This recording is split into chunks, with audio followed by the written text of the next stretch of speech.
शहरातील श्री संत झिंगूजी मठात 3 दिवस चाललेल्या पुण्यतिथी महोत्सवाची सांगता दिनांक 9 रोजी दुपारी भव्य शोभायात्रेने झाली।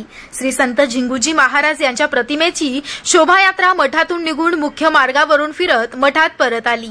बँड, ढोल, ताशे, भजन मंडळे आणि लेझिम पथकाच्या सादरीकरणाने शोभायात्रा भाविकांच्या उत्साहात रंगली। महोत्सवाच्या सांगतेनंतर गोपाल काल्याचं कीर्तन आणि महाप्रसादाचं वितरण करण्यात आलं। 3 दिवसात विविध धार्मिक आणि सामाजिक कार्यक्रमाचं आयोजन करण्यात आलं होतं। महोत्सव यशस्वी करण्यासाठी पुण्यतिथी महोत्सव समितीचे पदाधिकारी आणि सदस्यांनी मोलाचं योगदान दिलं।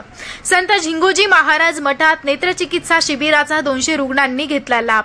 8 डिसेंबर रोजी पुण्यतिथी सोहळ्यानिमित्त श्री संत झिंगूजी मठात नेत्रचिकित्सा शिबिराचं आयोजन करण्यात आलं। यामध्ये 200 रुग्णांची मोफत तपासणी करून 50 रुग्णांना मोफत चष्म्याचं वाटप करण्यात आलं। प्रसिद्ध नेत्रतज्ञ डॉक्टर प्रशांत नागपुरे आणि डॉक्टर मोनिका नागपुरे यांनी तपासणी करून रुग्णांना योग्य उपचार आणि मार्गदर्शन केलं। शिबिराला परिसरातील नागरिकांचा उदंड प्रतिसाद मिळाला।